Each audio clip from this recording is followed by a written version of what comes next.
Angel Reese goes off. The Las Vegas Aces are back. And what are the best games of the weekend that you need to watch in the WNBA? Let's get you caught up.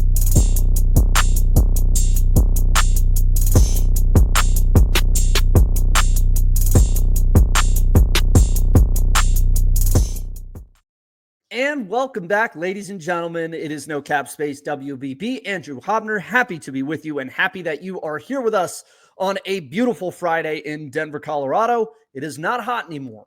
Thank the Lord. 95 all summer. I could have sworn I was working back in Sacramento, but it's a balmy 84 here in the mountains today. So this is going to be a good Friday, one could say. Glad to have you with us. This is our Friday weekend preview. I know we kind of got off routine there for a little bit, but we're right back on it. Now, the thing is, this is a typical preview show that we do that runs you through some of the best matchups of the weekend for you to watch. However, in light of the fact that Thursday had some great games with elite narratives, we are going to give you a little Thursday recap as well. So a bit of a double show, impromptu solo pod here. And as always, shout outs to our friends at Home Field. Use code NOCAP15 to get 15% off your first Home Field order.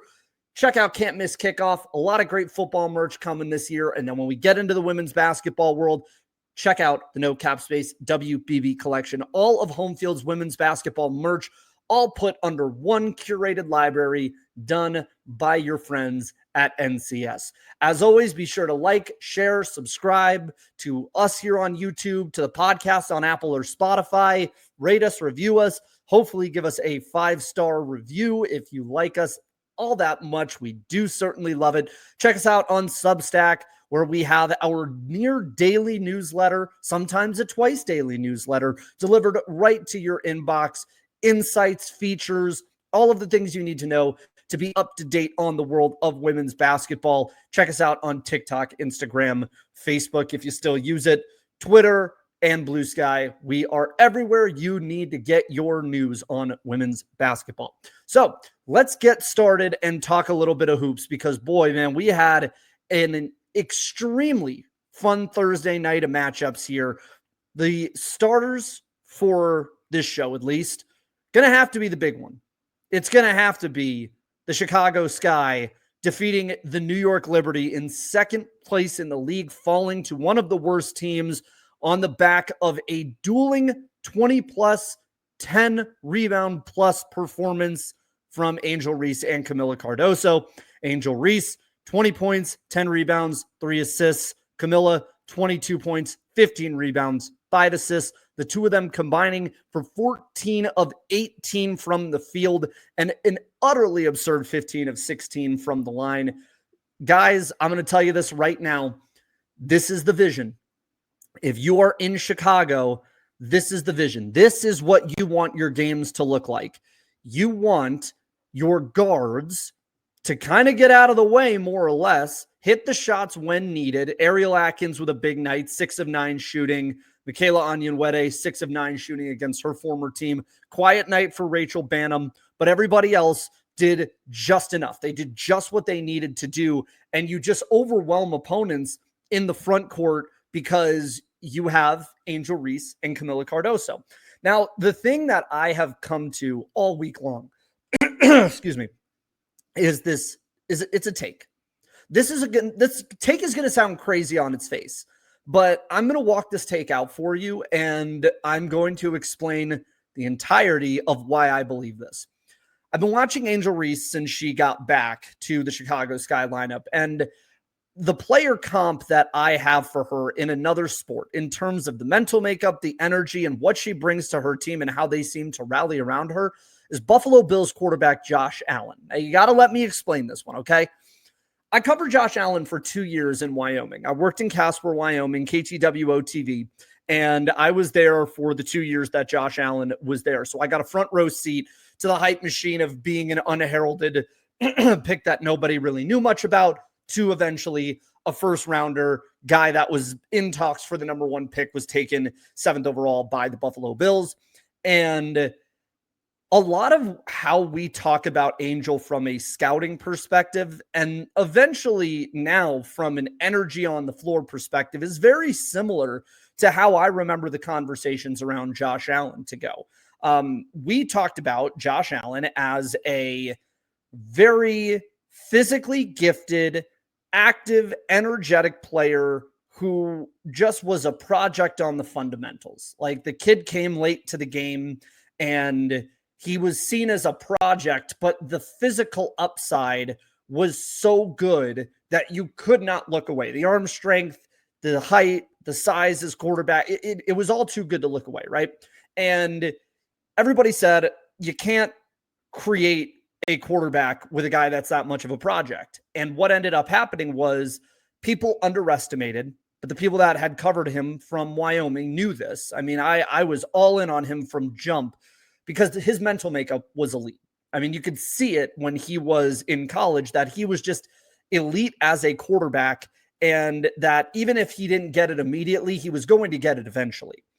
And in watching Angel Reese over the past couple of games, especially since she's returned from the back injury, I have not been able to divorce myself from this idea that there is just so many similarities between the two of them as players.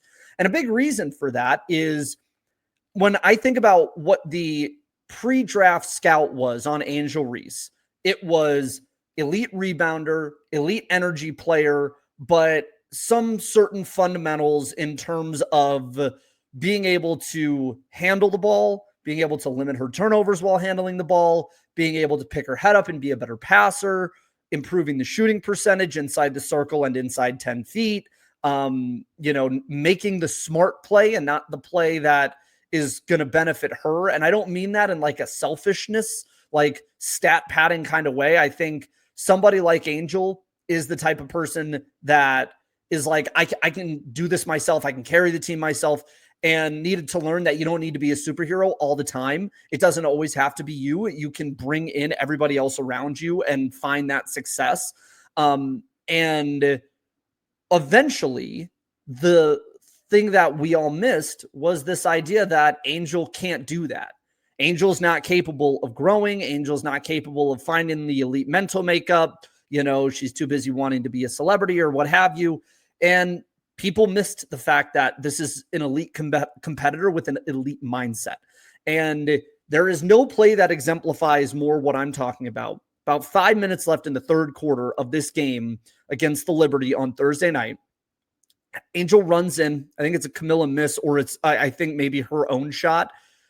But Angel gets the board right under the hoop, goes down with it, comes back up. Last year in her rookie year, she's going back up with that. Doesn't matter if she misses it. Doesn't matter if it's a crazy shot. Doesn't matter if she tries to get the foul and doesn't. Doesn't matter if she makes it. Doesn't matter if she gets to the line. She is going back up to try and get that. Instead, with 5 minutes left in the third quarter against the New York Liberty, you can see her pick her head up, take a beat, sees Michaela Onyenwere cutting into the basket with nobody on her on the back door, hits her as she's cutting to the hoop, easy 2 for Chicago. That, to me, was the play that has happened a couple times this year, but you're looking at her and going, yeah, like she's picking it up. Whether that's as a result of Tyler Marsh being her coach, whether that's a result of her and just, the film study and the things that she works on in her development day to day, the improvement of her up here is changing. And that is where I think I can't look away from the Josh Allen comp, because when you combine the energy, the activity, the desire to be great, the desire to be better, and all the physical gifts, the tools that you have already ingrained, coupled with a mindset of improvement, what do you end up with? You end up with this. You end up with 21, 10 and 3 on a +7, 6 of 9, and 9 of 10 from the line, and playing against Emma Meeseman and Jonquel Jones. And that's why I think we need to exercise patience. And I sat in on the post-game press conference last night via Zoom, and now, Tyler Marsh said that. He's like, these girls are 20 years old. This is going to take time. But I really was impressed with what Tyler Marsh said in the post about the good culture that it seems like they're building. And for those of you that know me, that watch the show a lot, you know that I espouse the positive culture in Connecticut all the time of like, this is a team that is losing, but is still active and giving energy and trying. Chicago with Angel Reese is doing that. And that's where Angel is the great equalizer. And you see the vision for what she can be as a player. Not only that, you see the vision for the fact that she can operate with Kamilla here. I mean, the fact that you can get 2 20-10 performances out of both of them tells me that this can work. And it worked against a front court that's really good. Now, is it going to work when you bring in a Brianna Stewart, for instance, to take on Angel Reese instead of a slower Emma Miesemann, who is maybe somebody that could have a tougher time with Angel than she might with Kamilla, but you've got Kamilla on Jonquel, so it's kind of a different thing there. Like, Angel has that speed too. You know, she can take people off the dribble. She can face up now. Like, those were not elements of her game that we saw. And I understand the idea that this was a situation where this wasn't what she was going to be at the start of the year because they had Courtney Vandersloot. But I think now, if you're Jeff Pagliocca and you keep your job, and you're Tyler Marsh, who will assuredly be back next year, this is the vision. This game was teach tape for what you need. You just need better shooters around the two of them. And Atkins can do enough as a ball handling guard that this can work. And if Angel continues to improve in the way that a Josh Allen has shown the willingness to improve in the NFL, you're going to get a bunch of people that are going to look really stupid for putting all of their hopes on what she could be as a rookie in terms of, wishing ill on her and realizing that this is a player whose mental makeup is so good that she is going to learn and adapt and get better. And this was a game, I saw it in a couple prior matchups that she's played in, since her return. But this was the one for me that really solidified, like, whatever people thought about her as a rookie, like, she is not static as a player. She is evolving. And that is a really good sign for Chicago. It's good for the league too, because personally, I think it's good for the league if Angel Reese is good. Like, I do. I don't want this to be a situation where, Angel's celebrity off the floor outshines her abilities on it. Like, this is what I want. I want you to be a 20-10 player because I like players that pop their shit. I am so okay with that as long as you can show up when it counts. And if you can go into New York with Spoon in attendance, Teresa Weatherspoon watching courtside, her former team, and put 20-10 on a front court that is, being talked about as a finals contender, that's what I want you to do. I want that version of Angel Reese all the time. And I think you should too. If you like the game, whatever personal animus people might have towards her is fine. But this is what if you're a hoop fan, this is what you want. You want your biggest personalities to be the best players in the league too. And that to me is something cool and something really important. A couple quick notes. Kamilla Cardoso, man. I mean, a lot of improvements here with Angel on the floor, but I don't want Kamilla to get lost in this either because, she has it. When she wants to have it, she has it. And excuse me, I think people, look at 6'7" women in the WNBA and apply the same standard to the men's game, right? So like a 6'7" NBA player can look as active as LeBron James, for instance, right? But a 6'6" to 6'8" player in the WNBA is really more akin to a 7-footer. So like, I think it's always interesting when people say, Jonquel Jones waxes and wanes, Kamilla Cardoso waxes and wanes, BG waxes and wanes in terms of energy. I mean, I think on some level there is like an ingrained mentality of like, you were able to just kind of beat up on everybody in college and through most of your WNBA career. So when it does get tough, it's a little harder for you to come back mentally. But I also think carrying that size and weight around is hard, especially as a woman from 6'6" to 6'8".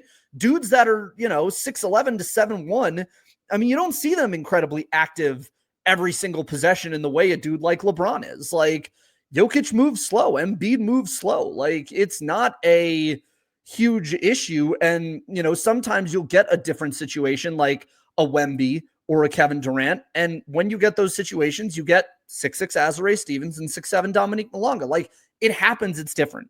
So while I do think Kamilla can occasionally take herself out of possessions if she doesn't get an immediate touch in the paint, like 5 seconds into the shot clock, I do think that this idea that her interest level comes and goes, I think some of that's a function of just the stamina component. And I don't know if that's something you're ever going to overcome, because if you look at all of the true bigs in this league, they all kind of function in the same. And the 7-footers in the NBA, like it kind of exists in this within the same framework. New York, man, I mean, you can't, as good as Sabrina was last night, you can't go 0 of 5 from 3. Jonquel was phenomenal, but I still feel like Jonquel needs more post touches late in the game here. Kennedy Burke at 1 of 7. Yes, she's back, and this is good in terms of the minutes she gave. But to be honest here, this is the 3 that matter. Izzy Harrison out for concussion protocol. Stewie's still out with the knee. Niara Sabali's out with the knee. And so basically you just have Mieseman and Jonquel. And if you're going to go Angel and Kamilla over substantial minutes against those two, the two younger players are just a little bit more spry. And Chicago's problem is that, like, they just don't have depth. Like, if it's their 2 against your 2 in the front court, like, there's not a lot of front courts that can handle Angel and Kamilla 2-on-2 for 35 minutes. But if you don't have depth to beat them in the off minutes, you're not going to beat them. And that's what we saw here. So that is, to me, a huge culture win for Chicago. Big matchup win for them as well. New York's got some catching up to do, because Atlanta has now taken over the second spot here in the standings. They beat the Minnesota Lynx 75-73. End of game possession here for both teams was heinous. I mean, Courtney Williams on the last 2 possessions, it's got to be better. Like, if you're a fringe all WNBA player, it's got to be better. You know, you got to show me the ability to get to the cup. Atlanta kind of lost their mind on a couple of possessions. I'll start with Atlanta. I don't really care too much about Ryan Howard going 5 of 20. I know it's bad. Like, it is. It's objectively bad. I get it. But Ryan Howard, I think, is in, and I've said this since the start of the year, Ryan Howard's in the Arike tier to me, where it's like Arike, Kelsey Mitchell, Ryan, Sabrina, they're all kind of in this mix. And this is the funny thing about the WNBA, is that, like, from a play evolution standpoint, we're still like 10 years or so behind the NBA. So, like, the 3-point revolution, you know, Caitlin Clark as Steph, if we're using that comp, like, yes, that exists. But if you go back to 2014, the concept of like of streaky shooting guard, you know, derisively called shot chucker, that archetype was still in the NBA at that point. And I think for the most part, it's really been taken away, especially at the star level. It's been taken away, but we still have them. Like, we still have Dion Waiters types in this league. Like, we still have Kobe types in this league, where it's like, you're going to go out there and you're going to make this shot. And sometimes it works and sometimes it doesn't, right? Like, Kelsey Plum's another example of this, where, you know, Kelsey will do a step back 3 that's just a complete brick, and you think the game is lost with 30 seconds left against the Dallas Wings, and then she hits a left-handed floater off the backboard to win it for you in regulation. Like, you just take the goods with the bad, and I think that's what Ryan Howard, too, in Atlanta is. You're just going to take the good with the bad. Tahina Paopao 3 of 10, but gave them good minutes in 30. I really like the fact that she's improved so much as a defender and really fits within this system. And when Jordan Canada makes a return, I think they're just going to be even deeper. That backcourt is just really hard to handle, man. Alicia Gray, 27 points, 4 rebounds, 2 assists, 3 steals. She's still a first-team All-WNBA player to me. I don't really care if the counting stats look a little bit different. She's been the engine for the Dream all year. She's one of the 5 best players in the league this season. Minnesota did a really good job of limiting Atlanta in the front court. And, you know, I've said it multiple times that the equalizer for Atlanta here is Brittany Griner, and BG going 2 of 5, Naz Hillman going 1 of 6. You just need more. Naz was great on the boards, 9 rebounds, but you just need a little bit more on the scoring end. And to that end, I thought that Minnesota did a really great job. Jess Shepard had a great game, 15 points, 16 rebounds, killed them on the defensive board, 15 on her own. Alana Smith, 10 and 6. They got started really late. Bad night for Courtney Williams. Courtney Williams, another one, another Ryan Howard, you know, you take the good with the bad type, 3 of 14, but she'll give you good games. Turnovers, still a bit of an issue here, especially in the backcourt with the duo of McBride and Williams, 9 turnovers between the two of them. But the big difference is Atlanta has been killing Minnesota on the boards in these matchups. And last night they won that matchup 42-34. Atlanta came back in the fourth on the strength of just some really cold shooting from Minnesota. I will say I really love the Maria Kliandakova pick here. This is just a phenomenal pickup. And boy, just Cheryl Reeve has just found diamonds in the rough after diamonds in the rough. I mean, it's been pretty remarkable to see what they've been able to do. And Atlanta, man, I mean, can they beat the Dream or the Lynx, in a 5-game series? I don't know, but the season series is 3-1 now, I believe. So they've done it. They've been beating Minnesota. I know Minnesota's a different team when Fee's in this lineup, but Atlanta seems to have their number for whatever reason this season. And that, to me, is an impressive bit.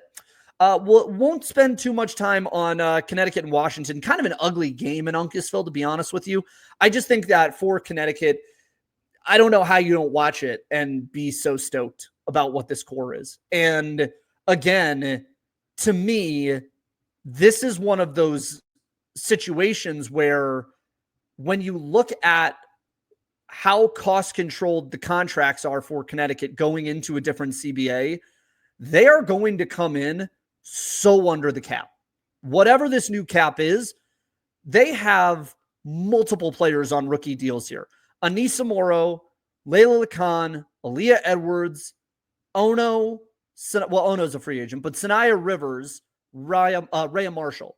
So Marshall, Rivers, AE, Lacan, Morrow are all on cost-controlled rookie deals under the old CBA. So it doesn't just adjust when the new CBA comes up. It literally is, you've got 4 players, 3 of whom I believe have elite ceilings and a 4th that I think can be a high-level rotation player on $80,000 a year when that rookie scale is probably going to double come next season. That is an unbelievable bit of GMing here by Morgan Tuck. I mean, Morgan Tuck, this is not going to show out now, but if this stays the way it is, 2 years from now, Morgan Tuck is going to be executive of the year in the WNBA. She's done a masterful job with this. And again, Rashid Mezian building a culture, no quitting this team. It's all energy. It's all work. It's all hard work. They're getting better every day. The defense is improving and they are not worried about tanking for a pick. And I would recommend people read Maggie Vanoni's CT Insider story about Rashid Mezian and some of his introspection about where he could have been a little bit more assertive and aggressive as a coach at the start of the year. And you're kind of starting to see it now, man. Connecticut is on a fun little run. Let's talk about Phoenix and Vegas before we get into the weekend preview. Just a beatdown in Michelob Ultra Arena for Vegas. They are now 23-14, a half a game back off the second seed from Atlanta. And folks, I mean, this is it's impressive stuff here from the Aces. I guess I'll start with them. Asia, once again, 19-13, not a world-beating game by her standards, but I mean, again, this is Asia. Like, really. Melissa Smith, 12 points, 5 rebounds, 5 of 8 shooting. And this is what you needed out of Melissa Smith, right? You never needed the running mate big with Asia to have to be a superstar. Would you like it to be? Yes. Would you like it to have been Candace Parker or Elena Delle Donne? Yeah, I'm sure Aces fans would have loved that.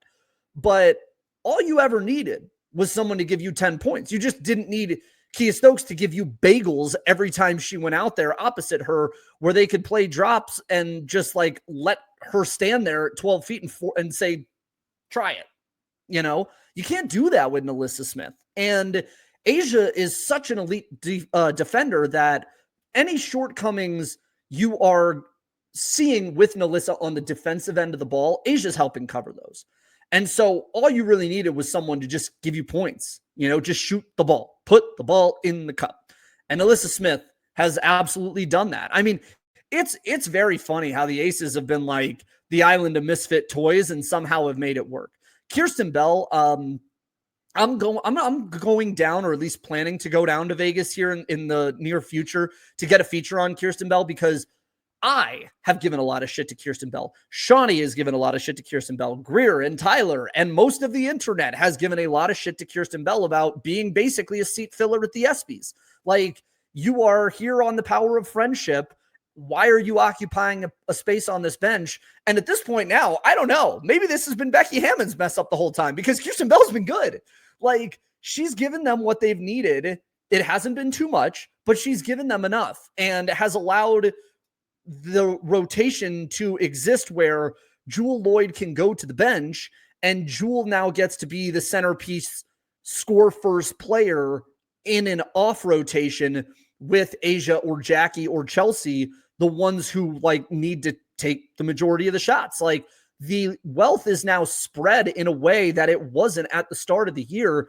And in order to do that, you need Kirsten Bell to give you some type of positivity in those starter minutes. And guess what? She did. So, I'm really interested in going down to Vegas here pretty soon and learning a little bit more about Kirsten Bell's journey just in the last year and change. Dana Evans, incredible performance, 7 of 9. I know she hasn't given them much this year, but very impressed with her output. And Chelsea, let's talk Chelsea Gray. I don't know how somebody manages to turn the clock back like this, but for those that have been kind of wondering where the point God moniker has come from, I would recommend you search on YouTube after you watch this full show, of course, Chelsea Gray 2022 Seattle Storm highlights. That was the conference semifinals in 22, first title year. Pound for pound, the best playoff performance in WNBA history. It's up there. It's a top 3, I think, for many. For me, it's number 1. Chelsea Gray ascended, like just played out of her skin. The way that athletes talk about the flow state, and you just stop thinking, it all just takes over physically. That was Chelsea Gray in that series. In this game on Thursday night, dog, that was flow state Chelsea Gray. That was Seattle Storm 2022 conference semifinals, Chelsea Gray with the Aces. And if you get this version of Chelsea Gray, I mean, the Aces are right back where they are. And it really shows how important she is to this team, not just on the offensive side of the ball, but defensively too. I mean, just active hands constantly. Her ability to be a help side defender without having to be per se is remarkable, because she doesn't even need to necessarily slide if somebody is driving, and she'll take that step over without giving away her assignment on like the corner or along the 3-point line. But she's great at just like getting her hands in there. Someone comes in, tries to like jump stop in the lane, and she gets her hands right in and snatches that ball immediately. And it's little things like that she has just managed to do really, really well and just be a disruptor on the defensive side of the ball. If Chelsea Gray turns back the clock like this and physically is able to turn back the clock for 3 years, and look like her 2022 self, the Aces are going to be really hard to stop. Like really, really hard to stop, especially with Asia just playing out of her gourd like this. As it pertains to Phoenix, bad shooting night. I mean, you're not going to win a lot of games when Sammy Wickham's 1 of 5 and 1 of 4 from 3, and Lexi Held is 1 of 5, and Catherine Westfeld's 1 of 3. They threw Kalani Brown in there for a few minutes, which I thought was kind of interesting. DeWanna Bonner, for all of the discussion about DB coming to Phoenix and looking like herself again, I mean, she had those 2 good games in August after the trade where, she goes to Indy and she does the 23-7 in the win, and she has 18-7 against Connecticut. But since then, I mean, the tail off has been pretty real here. The shooting percentages have been decent, but I mean, it's not as though DB is going back to being like a 25-point per game scorer, 20-point per game scorer the way she was in Connecticut. Alyssa Thomas, I mean, a solid night, all things considered, 17, 11, and 6. I think the issue that you get sometimes with AT is that, you are trying to run it around her solely. And this is kind of the thing, Carolyn Peck kind of called her the LeBron James of the WNBA. And I know people are going to think that's blasphemous, but I would argue that there's actually kind of an interesting similarity there, I guess you could say, where what she does is she forces you to run the offense around her. And that is fine generally because she's so good that she can kind of be a walking triple double and find the people that need to be found and still manage to score. But the difference between her and LeBron, in this respect is like LeBron has that third level of scoring. LeBron has that range that makes you have to figure out what to do with him. And he's a little faster. He can beat you off the dribble in a way that AT can't. But the physicality in transition, the ability to be just kind of a freight train running down the lane, but also have the ability to find people, it is very LeBron-esque from AT. The issue is, if you don't have that third level and people know that they can sag off you or just, know that the perimeter is never a concern with you, it's a lot easier to try and figure out what you're doing defensively. And then the onus goes to Satu and Kamilla Copper. And Satu has fallen off a lot this year. There's clearly been frustrations about how things have been going. I think that she just needs to get more involved in the offense, like from an off-ball standpoint. Kamilla Copper is a tougher situation because she's an on-ball guard. It's what she's always been all the way through her career. And she just isn't getting that type of play and attention. And this is the tough thing, I think that you get with AT. And if there is one thing I can critique her on, I think she is another player that like wants to do it all herself and cares so much about winning that she is like, I can do this and get all of you involved in the process. But sometimes you got to be okay with the ball being out of your hands. Like sometimes you can't sulk if the ball comes out of your hands a little bit more often than it should. And I think that when you're on a team that has three players of this caliber in AT, Satu, Kamilla Copper, you need to be willing to like play a little bit more off and let them get into a rhythm. Because Ka's a really rhythm shooter. Satu is a 3-level scorer. You just got to give them the ability to cook a little bit more. Quiet night from Monique Koa-Makani. Quietly, though, I want to say this about Monique. All rookie team having, or at least on pace for a 50, 40, 90 season. Like very impressive stuff from Monique Koa-Makani here. But that is the Thursday night slate. I mean, it was really fun. Really enjoyed it. Just a good slate of games for all of us to watch last night. And, we'll probably do a few more of these on Fridays just because there is so much action as we kind of get to the end of the road here of the regular season. The race is tightening up a lot between even 1 and 6 in the standings. Playoff races are interesting. So, this is one of those things where I think people should get a little bit more bang for their buck in terms of their coverage. And frankly, I got Fridays and Saturdays off. I work Sunday through Thursday, so I get the ability to come on a Friday morning and do this if I want to. So expect maybe a little bit more of these as we get closer to the playoffs.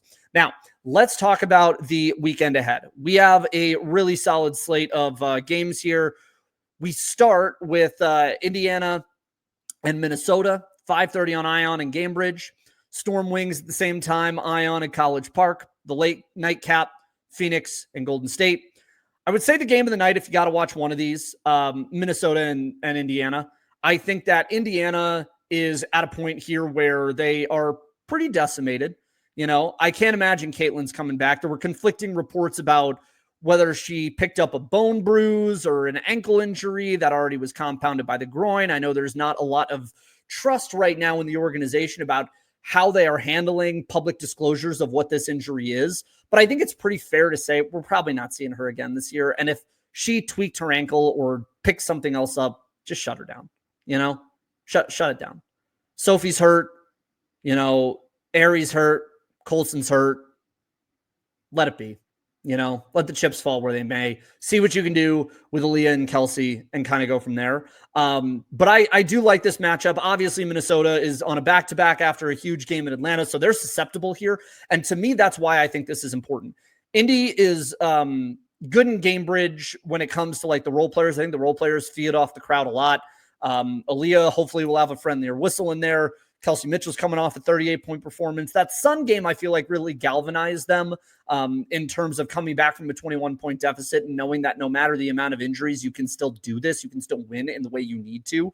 And Minnesota is obviously going to be pissed, but it is likely, given what we saw in the pregame warmups of that game last night in Atlanta, Fee's still in street clothes. So I really don't think we're going to get her in this game either, on a back-to-back especially. So tired legs, emotional loss, flying from Atlanta to Indiana. I like the Fever here. I really do. And the Fever getting to 20-16 in the standings would be a big one because they are losing a little bit of ground in this race for the second seed, where right now it is New York, Phoenix, Vegas, and Atlanta all battling it out up there. They're about a game and a half behind. And so you want to get them in a place where they can kind of figure out how to string a few wins together so they can get, into that mix of 2, 3, 4. Storm and Wings, I don't really think you need to watch much. I mean, as great as Paige's 44 was, you're not going to have the same type of defensive civitude that you got from the Sparks. Seattle is still also fighting for their playoff lives here as well. They're 18-18. Valkyries are 18-17, so they're a half game back on Golden State. Indiana is, 19-16. And then while the Mystics are kind of flailing a bit, LA is starting to progress into that 500 tier. So Seattle's got to win games and fast. Otherwise, the risk of losing the playoffs here is very real. I just don't think with Leah Rue hurt and Maisha Hines-Allen playing the center, I don't know how you're going to go up against Nneka, Dominique Malonga, Ezzy, and expect, anything different. Because I think after Paige's performance, I would not be shocked if Noelle Quinn decided that they were going to throw the house at Paige and double her and do some of the things, that Caitlin had done to her at the start of last season, picking her up in the full court, things like that. For those of you that have asked that for Paige, you may finally get your wish this evening. Golden State and Phoenix is going to be a phenomenal matchup to watch. I, in particular, really want to see Veronica Burton here. VB had a 30-point, 7 rebound, 7 assist performance a little bit earlier in the week. She is right in the mix for most improved player with Azurá Stevens of the Sparks and Naz Hillman of the Atlanta Dream. Phoenix on a back-to-back. It is at home, so that is good. But they got to figure out this, late season Ka Satu dynamic and how it works, because it felt like it was solid at the start. It has gotten very shaky lately, and the bench players have gotten shaky lately. So I'm interested to see how that goes. Let's go over to Saturday. Obviously, New York and Atlanta is the big one. That's the game of the day. Put down all your stuff and watch it on CBS. And if you're in Denver, watch CBS Colorado a little bit afterward. Sabrina and Ryan are going to be doing the Spider-Man meme pointing at each other. Alicia Gray and Natasha Cloud is going to be a phenomenal matchup of, elite perimeter defender against, first team all WNBA guard. You're going to have John Quell against Bree Jones, Mieseman and Griner and Naz Hillman. This is another game, though, where I think Atlanta has the upfront depth that New York does not have right now. And that, to me, feels like for New York, Chicago showed you a little something. I don't know if Bree Jones, Naz, and BG are in the same tier of front court tandem as Kamilla and Angel are, but they showed you how to beat this New York front court. And until you get Sabally or Izzy Harrison or Stewie back, you're kind of in this bad situation where it's really JJ and Sabrina, and they're going to have to give it every single night to be able to win you these games. And, they've shown you they can, right? I mean, Sabrina literally did that this week with that 4-point play dagger against the Lynx. Emma Mieseman has given you good performances. She didn't play super well on last night, but I think John Quell has really gotten into a good place in terms of where she is and how she's playing. So I love that game.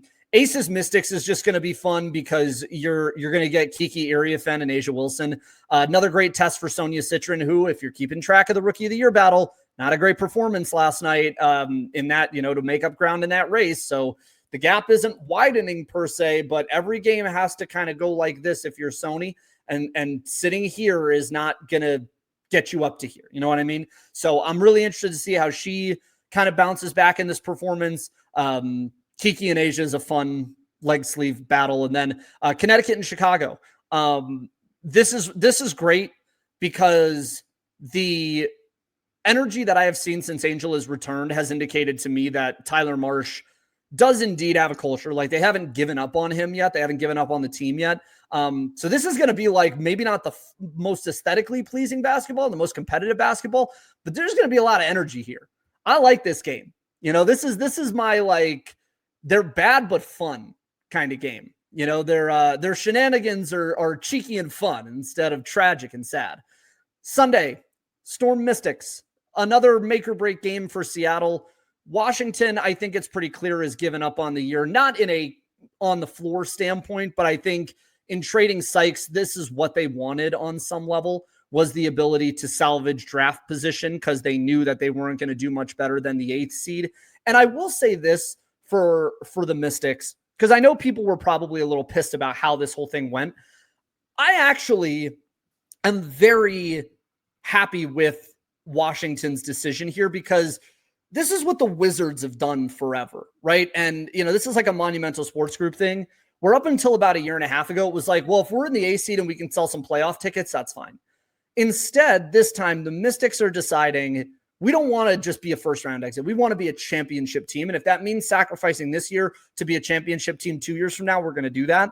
So I would, you know, it wouldn't surprise me if they dropped this game too and they just kind of limped out the rest of the year. But I like the fact that there's a cohesion in the vision, but they could still beat Seattle, because I don't know what the hell to think about Seattle anymore. Valks and Wings, again, probably going to be a fun Paige game. You're going to get a really good matchup here between Veronica Burton and Paige. Defensively, VB is great, a really underrated defender, so she's probably going to pull the Paige assignment. And, you know, not an elite front court for Golden State. You know, they're a bit smaller and more versatile. Like Janelle Salon will shoot around the 3-point line, things like that. So it wouldn't surprise me if you got another really good Paige game here. This feels like it's got some, you know, possibility of being maybe a little bit more fun than it needs to be. Fever Lynx, basically just the same thing as, you know, what I had said. Kind of the same stuff at stake. New York is going to hammer Connecticut. I don't know why. I feel like Connecticut always pulls New York when they're like, you know, New York is mad and they need a dog to kick. So it really wouldn't shock me if New York came out and just pummeled and pile drive Connecticut here. Ace of Sky is going to be a blast at 6:00 on Monday night on NBA TV. Angel back healthy. So Angel and Kamilla versus Asia. Perimeter defense has been a problem for Chicago all year, so I expect the Aces to run away with this, but that front court battle, at least for a little bit, is going to be pretty fun. And I mean, if Angel pulls the Alyssa assignment, which I would imagine is going to happen here, unless the Aces try and zone out this front court, there is an advantage up front, right? I mean, Kamilla and Asia is going to be fun. I would imagine you'll probably put Asia on Kamilla and then force Alyssa to try and contend with Angel. So Angel might have a pretty good night here on both ends of the floor. I'm interested in seeing how that goes. So that's all the time we got. We'll keep it to 45 minutes. As always, like and share and subscribe, and glad you guys are with us. And, you know, there's going to be a lot more coming up in terms of our content. You know, the watch guides and 5-outs and all of the stuff that you are typically used to seeing from us will continue to be there, but we got some really cool series and some interesting new installments of stuff that is going to come as well. And so, yeah, man, I mean, really glad to have y'all with us as we kind of wrap the regular season here. We only got a couple weeks left.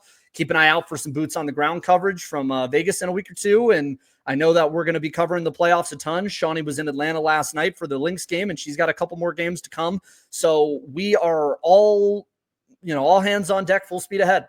And that's what you can come to expect from the best coverage of women's basketball anywhere on the internet. We will see y'all soon. Be sure to like and share and subscribe us on YouTube.